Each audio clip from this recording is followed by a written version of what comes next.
So we have an obligation to do all we can to prevent it and to stop it. And I think at a minimum that would mean imposing targeted Magnitsky sanctions on those who are committing acts of genocide, not allowing the government of China to have the propaganda victory that the Beijing 2022 Olympics would be, so moving the Olympics. And also we need to address the significant problems in our supply chain legislation. Right now, Canada is behind many other countries in putting in place measures to prevent slave labor in our supply chains. But we haven't done that. And there's reason to believe that products made by Uyghur slaves, slave labor is a big part of the repression. Products made by Uyghur slaves are making their way into our markets. And there are mechanisms we can put in place. Other countries have done it. We need to do it as well, put in place mechanisms to stop that from happening.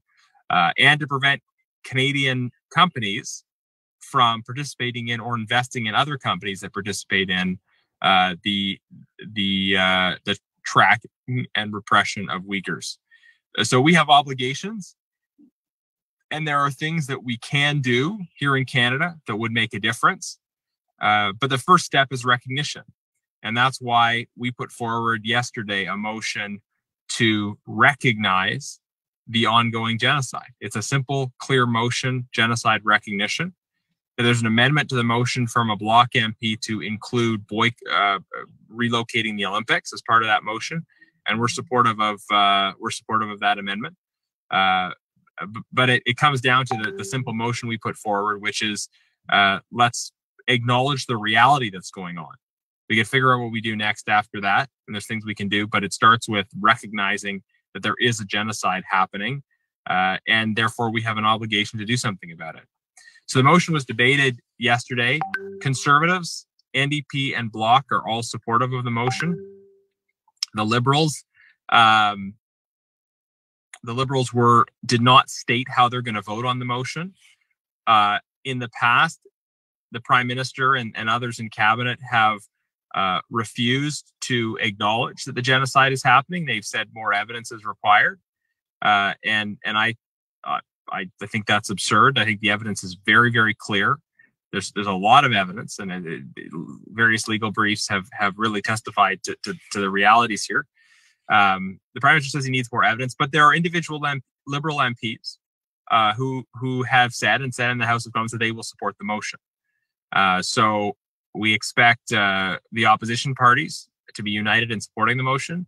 We expect the Liberals to be somewhat divided. They haven't stated their position yet, although based on the statements they've made in the past, it's likely that the Liberal cabinet will vote against the motion. That's my prediction, but it's not a certainty either. And I've encouraged people to use the weekend to contact their local MPs, lobby them, encourage them to vote for the motion. The vote will take place after question period on Monday, so around 3 o'clock Ontario time. Thanks so much, and I look forward to your questions. Okay, thank you so much, Honorable MP Garnett. I'm going to ask everyone to raise your hand, press the raise hand icon, so that I can call one by one in the order of the raise hand. The first question is coming from Vail Pillai from Ottawa Tamil Association, I believe. Vail, your questions, please. Sure. Can you hear me? Yeah, we can hear you. So, thanks. Yeah, actually, I'm board director at Tamil Genocide Memorial. And my question to Garnett, actually, first of all, thanks for bringing that motion, and it is very important that the genocide is recognized first, and then take action after that. So in that, the parliamentary committee hearing, did China actually defend that their wrongdoing directly to the committee? No, the Subcommittee on International Human Rights had 2 days of hearings on this issue in the summer, which led to that committee coming to the conclusion all the way back in the summer that what was happening was genocide. The government of China did not send representatives to the committee. Other committees have invited representatives from the government of China. I know the Canada-China Committee has invited the ambassador to appear, and the ambassador has thus far not agreed to appear.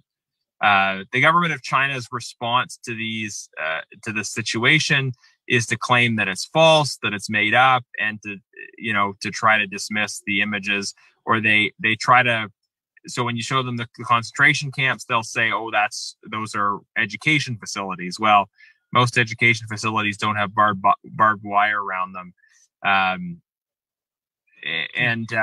when you point out the birth rate data, the incredible drops in birth rates, there was the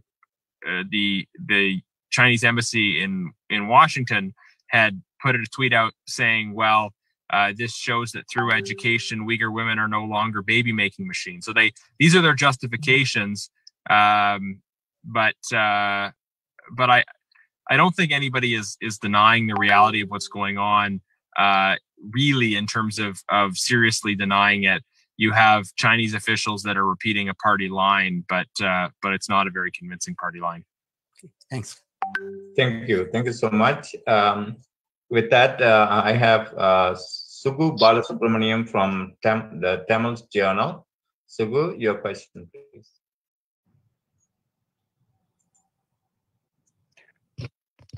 Good evening.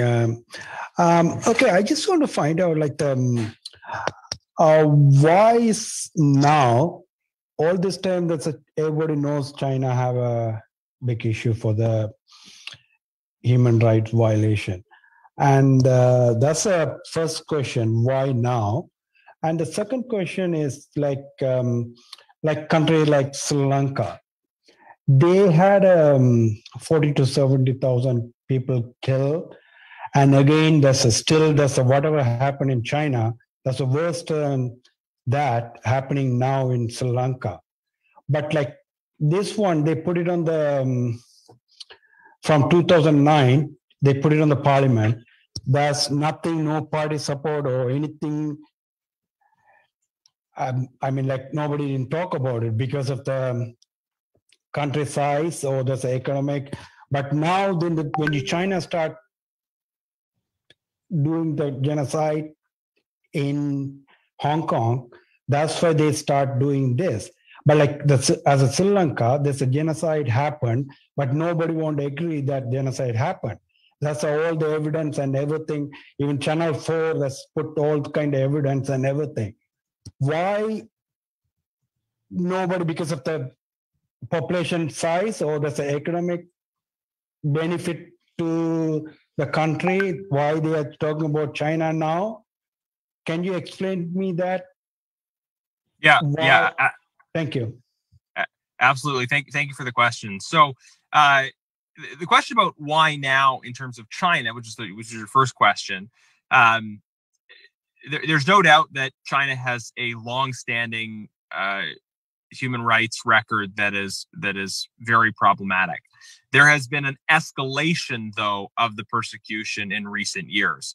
There were various forms of persecution of the Uyghurs in particular for a long time, but we see a dramatic escalation now. In particular, there was a report that was released in July by Adrian Zenz, who's a German researcher who really put all the pieces together on the genocide issue specifically, and that research was the catalyst for the Subcommittee on International Human Rights doing its study in July, 2 days of study, and then preparing its statement. Now, unfortunately, Parliament was prorogued in August, which prevented the release of a statement, but a statement was released once Parliament returned in October. And then there's been sort of further debate and advocacy since. The American administration in January, first the Trump and then the Biden administrations, recognized the genocide, and then we put forward the Opposition Day motion. So it's been building momentum since that report came out from Adrian Zenz. So that's kind of the explanation of the timing, and it was that build up that brought us to this point of putting forward the motion. So I can't comment too much on what was or was not happening in Parliament in 2009. I wasn't there. I can tell you though that at in 2019, I put forward a motion at the Foreign Affairs Committee with respect to genocide in Sri Lanka, and that motion included a call for a UN investigation on the issue. That motion, similar motion, was adopted unanimously by the House of Commons. But as far as we know, the government of Canada has not taken up that call from the House of Commons to push for a independent investigation into those events. And so, you know, we continue to be very concerned about the historic and present situation of human rights of Tamils and other minorities in Sri Lanka. This is an issue that I personally have spoken about, as many of you know, and you know, brought forward that motion. There are, in so many of these cases, there's a need for the government to act. And I guess one other thing I'll just say, you know, about the relationship between human rights in Sri Lanka and human rights in China. Sri Lanka is one of many countries that is subject to the Chinese government neo-colonial policy. And, you know, we know that the Rajapaksa regime has had a closer relationship with the government of China.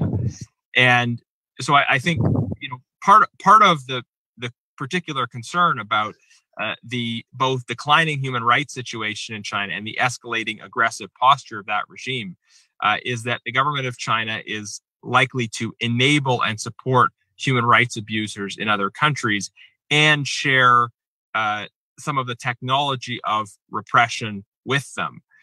So there is a link between these events. When you have a very powerful state like China that is pursuing a policy like this while pushing its interest in its political model out to others, the human rights implications beyond its borders can be very significant. You can, I mean, when you talk about tomorrow, maybe you can mention that too. That's like remind the government to include this. I mean, like, because since you guys talk about the genocide, that's for the country like Sri Lanka, you had to somehow, like, you had to support the government, or you had to remind them. You can do anything with that? Yes, absolutely. We can and we should continue to remind the government of the commitment they made by supporting that unanimous consent motion in 2019.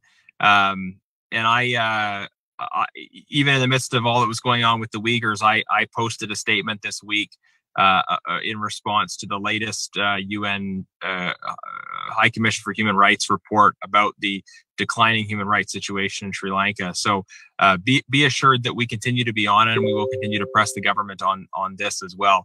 There's a lot of human rights abuses happening around the world, and it's critical to make sure we're focusing on all of them to the greatest extent possible.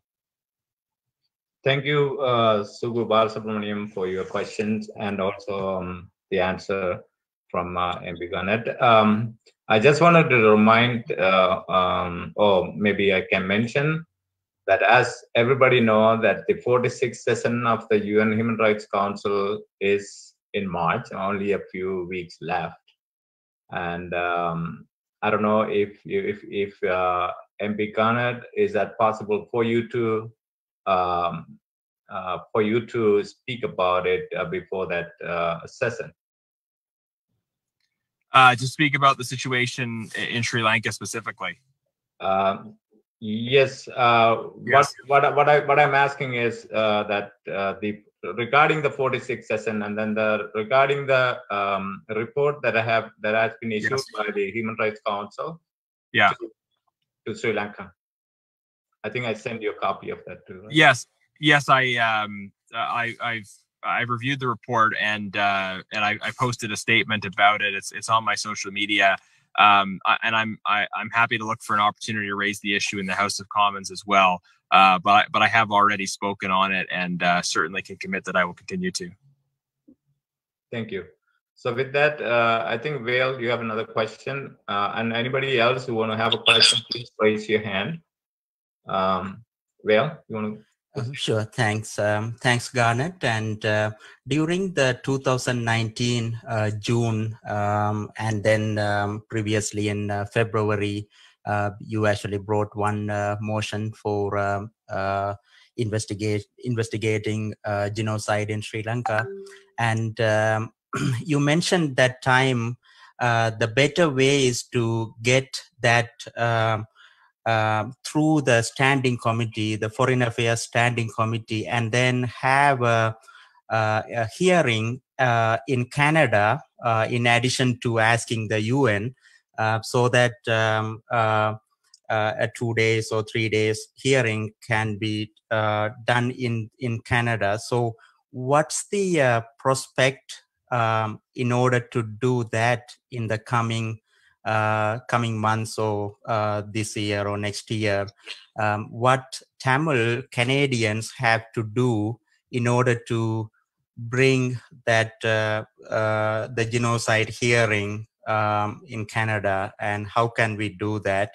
And also, as you mentioned, the tools that China providing to Sri Lanka, it's actually going to escalate the genocide, and the surveillance tools they already provided, and that's the other main reason we are afraid of, because the genocide going to escalate in the northern province in coming years, and we already see some of the demographic changes.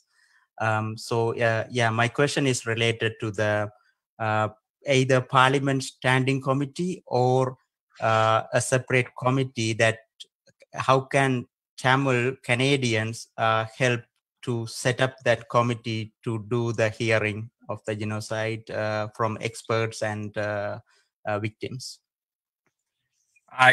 So there are two committees that could potentially look at that. There's the Subcommittee on International Human Rights and the main Foreign Affairs Committee. The Subcommittee on International Human Rights operates on the basis of consensus, so it undertakes its work when all parties agree. The Foreign Affairs Committee, it's sort of more based on majority vote. When we have discussed these issues in the past on having Canadian hearings into a determination of genocide, there is some reluctance from some political quarters. I'm very supportive of that concept of us undertaking that study here, recognizing the limitations, the challenges of sometimes getting the UN to undertake these investigations. And as a state party to the Genocide Convention, we have obligations here in Canada to act. We can't just defer to other bodies. But there are others who feel that focusing exclusively on an international mechanism is better, because then it's established. The issues are established at a global level. So my original proposal was to have both, to have a domestic and an international mechanism. But of course, there has to be broader support in order to get that domestic investigation happening. So I'd be very supportive of having one or both of those committees look at the human rights situation in Sri Lanka. It's just a question of needing a level of support from other parties in order to do that. But I will say as well, the Canadian government, in response to the motion that was already adopted, should be pushing for that international investigation. And as far as we know, we haven't received any information about the government doing anything along those lines at all. So we need to keep pressing the government on that. Thank you so much. With that, Mr. Roy Vignaraja is a chief editor from the Ceylon Times. Roy Vignaraja, you can ask your question. Thank you, Vimal, and good evening, Garnet. I have a couple of questions for you. Actually, first of all, my congratulations and appreciations on voicing for the Uyghurs yesterday. But along the same lines, we have been going through this genocide ever since the island of Ceylon gained independence. It's been premeditated, pre-planned, and executed accordingly. And we also had a loss of lives to about 146,000, which is documented. Now, you brought this motion back on June 19th in 2019. The government gave its response, but I personally feel that you and every other party that pushed that motion still do have an obligation to follow up on it and raise questions. And all these years, I would say since 2009, the Tamil side has been calling for genocide, but the international community, including Canada and the UN and its organs, were kind of ignorant to the call. But on the 27th of January this year, the most highest authority in the United Nations Human Rights Council, Her Excellency Michelle Bachelet, has issued the report, and you just admitted that you did review it. And on that report, she has come up with a whole bunch of recommendations, and also called in for the countries to work towards referring the situation in Sri Lanka to the ICC. And she also has specifically used the terms international atrocity crimes there, which by the UN definition includes genocide, war crimes, and crimes against humanity. So now, while she herself has said that the government of Sri Lanka has committed genocide, now I don't see any reason why the government of Canada or human rights activists or defenders such as you have to be shy about calling for genocide and asking for a resolution or passing a resolution in the House of Commons. Could you kind of enlighten us on that, please? Yes. Yeah. Look, there was the motion you mentioned that passed in June of 2019, and then very quickly after that, of course, Parliament was dissolved, and we went into an election. And our hope was that this wasn't just sort of an election ploy from the government to support the motion, but that it was genuine. Now, I take the point that more needs to be said and done, and I will look for opportunities to further press the government on this issue. You know, I have spoken about that report. I've spoken about the need for investigation, for formal determinations around the atrocities that took place in terms of genocide, war crimes, and crimes against humanity, as you said. I think that some of that investigation mechanism, that investigation work, is important. I think it can happen here and internationally concurrently. I would like to see that happen, and I don't think the government has taken this forward at all. So I take your point, the desire to see even more done and us to hold their feet to the fire more aggressively, and I will look for and explore mechanisms to further do that in the days to come. Thank you. I have one other question, please. Yeah, now, and this will just be the last one because I'm sorry, I did have to wrap this up at around 6:30. Yeah. Sure. Now, on the 22nd, the UNHRC sessions are commencing, and I understand on the 24th of February, the Sri Lanka report would be read, the draft resolution, and the most sticking part here is Canada is one of the core group members, and Canada has an obligation. On top of that, Canada has the largest population in the diaspora. So we feel that Canada has to play a very vital role and be be very convincing with the other core group members to incorporate everything that has been suggested by that highest authority, which is the Human Rights Commissioner, into the resolution they are drafting. And can you, along with your colleagues, before the 22nd, at least during question period, push for that, please? I will try. I don't control the allocation of question period, but what I can do is submit a written question, which is another mechanism of asking questions.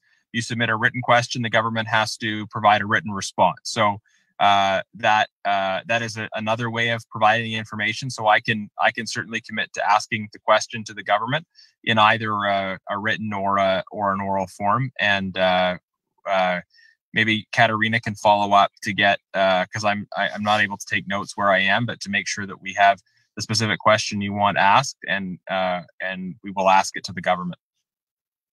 Thank you. I also wanted to remind that everybody that Mr. Garnett has a limited time. With that, I have 3 people. I'm going to call upon Srini Subramaniam from Kalabam TV, CEO of Kalabam TV, to ask your question. Make it short, please. Thank you. Okay, maybe we'll do all 3 questions at once, and then I'll answer them, and then we'll wrap it up after that. Okay. Can you hear me? Can you hear me? Yeah. Yes, make your questions short. So we're going to have 3 questions at once, and then he will answer one by one afterward. I guess Srini. Can you hear me? Hello. Yeah. Go ahead, please. Yeah. Thanks for joining with us and raise your voice. And we ask you to continue do this. And thank you very much. Thank you. From 30, Kumar, you have raised your question. Hi. Thank you. Hi, Janet. This is steadypart.com, and another question asked for that. I am going to ask Tamil, and Bimal going to translate for you. The question is: Myanmar 8,000 people genocide. Kosovo 5,000. I mean, the number may be different. Or certain people genocide. Available, aina vandu oru தீர்வு கொடுத்திருக்கின்றது. இதுக்கு வந்து இங்க கனடாவில இருந்து ஒரு கனடாவும் வந்து அதுக்கு அவங்களுக்கான தீர்வை வந்து கொடுத்திருக்கணும். அதுக்கு சப்போர்ட் பண்ணியிருக்கணும். இந்த கனடாவில் புலம்பெயர்ல நாங்க வந்து கிட்டத்தட்ட ஆல்மோஸ்ட் 30 வருஷமா கனடாவில் இந்த புலம்பெயர் வந்து அகதியா இருக்கிறோம். அங்க இந்த நாட்டில் உள்ள பிரச்சனை என்ன பிரச்சனை கனடாவில் உள்ள அத்தனை பிரசிடென்ட்டுக்கும் தெரிஞ்சிருக்கும். நாங்க அவ்வளவு ப்ரொட்டஸ்டும் செய்தும் ஏன் இந்த இனப்படுகொலையில வந்து கனடா பின்னுக்கு நிற்குது? அது கட்சி சார்ந்தா இருந்தாலும் சரி, அமைப்பு கட்சியா இருந்தாலும், எந்த பிரசிடென்ட் சார்பா இருந்தாலும் ஏன் இந்த பிரச்சனையில இருந்து பின்னுக்கு நிற்குது? இதற்கு தயவு செய்தோட கேட்கலுமா? Yeah, thank you. Let me quickly translate Mr. Garnett what he was asking. He is Kumar Tilnathan from 30part.com.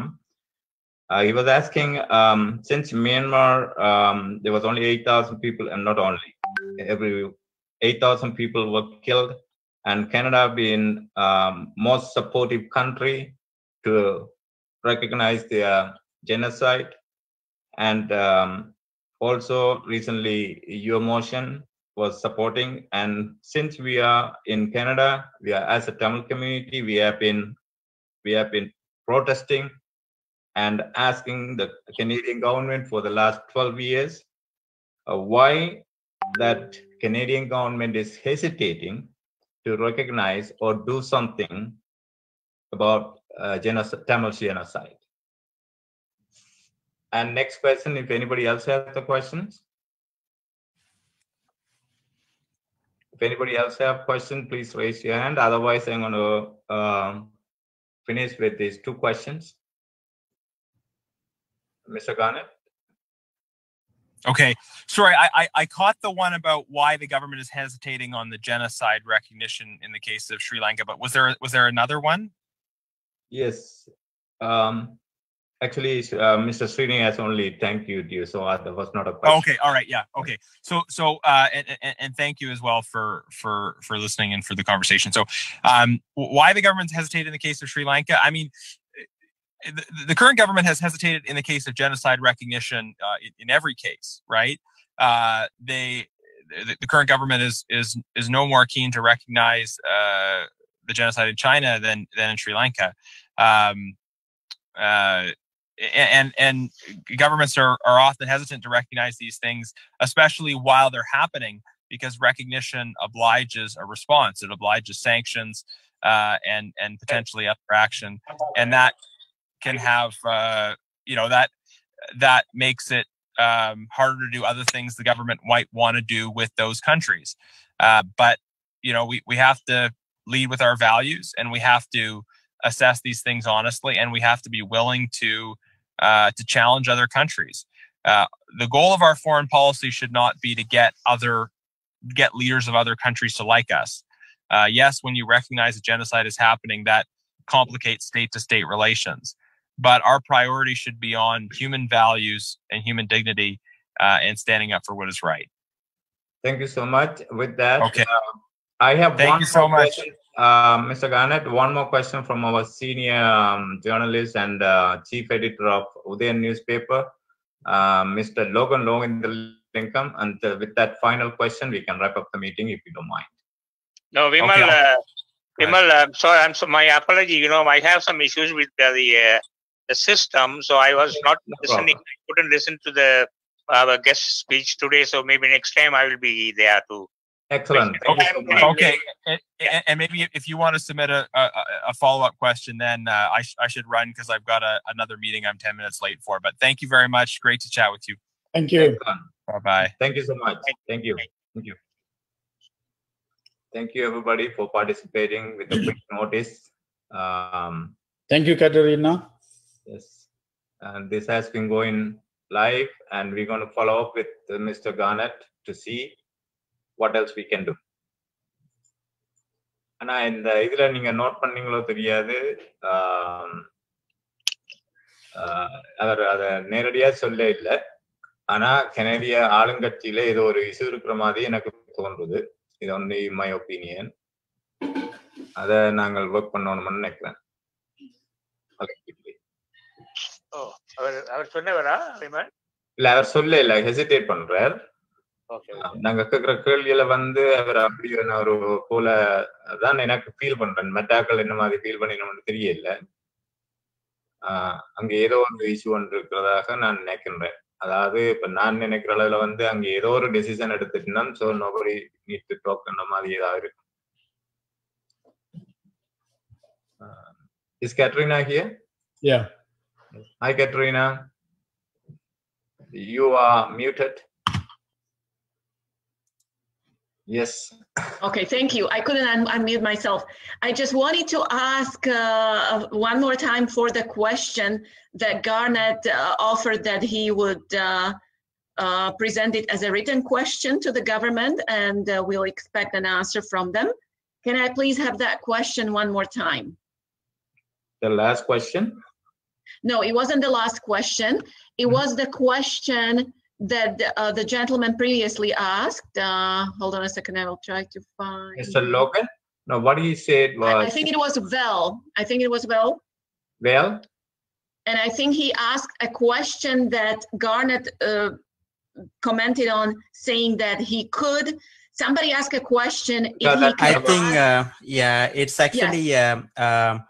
The question he asked, I think Roy also put that one, like, to ask at the parliament. Yes. What's the question asked at the parliament? So,